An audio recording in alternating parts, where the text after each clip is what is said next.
Now, today is World AIDS Day, a global commemoration that plays a significant role in increasing awareness on HIV treatment, prevention, and strides achieved thus far. Now, this day serves also as an opportunity to highlight the significance of constantly supporting people living with HIV and remembering those who have died from the HIV-related illness. Good evening, my name is Lebo Mashile. I am your host, reporting live from the SABC studios in Auckland Park. Let's say together, welcome to Trendz Live. Now, reflecting on what you took from the year is the best way you can prepare for the year ahead. Now, Trendz Live producer Asanda Zondi caught up with some lovely people who outlined what the year 2023 was for them and also reflected on the plans. Wait, it was body New Year's resolution, body plan ahead. Let's go hear what the amazing people had to say. We made it to December. Hello, summertime. Some started the year with us, but they're no longer with us. They didn't make it through. Others had their goals and expectations when the year started, but some of those things were not met. But luckily for others, everything went according to plan. As we start December, as we officially begin the summertime, the festivities are about to begin.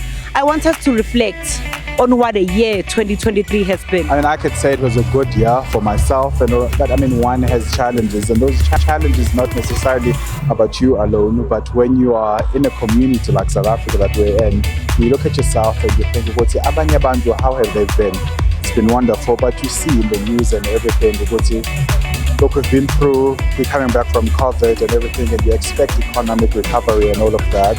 I mean, if it's taken forever for me and in the pace that I'm also not satisfied, but as Ingan, as a child of South Africa, a child of the soil, you think, hey, it's been good for me and there's been challenges, but you also see that, hey, there's other people that are battling.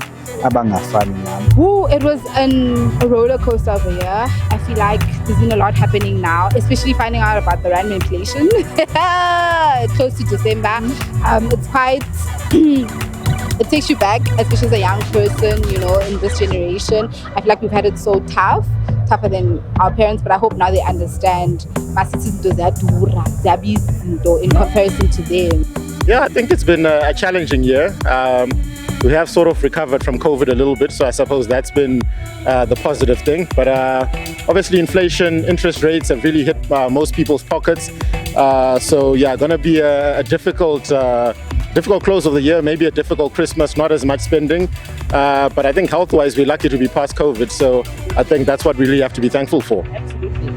I think on the more positive side, I think, sure, although it's tough economically, but I think as South Africans, we've shown that we're very resilient. I think that's really come across. Besides everything that we've been through, we're here, we're celebrating.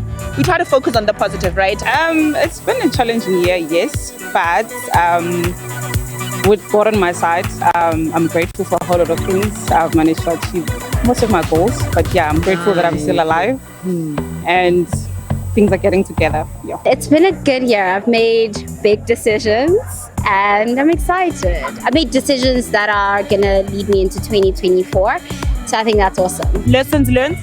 Lessons learned. Life is for the living. Be out there.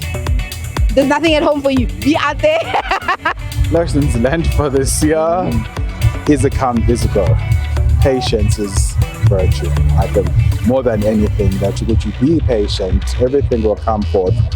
Strive and strive and strive. Save more. Plan, don't just jump into things. Plan more. 2024, are you ready? Are you excited? What do you look forward to?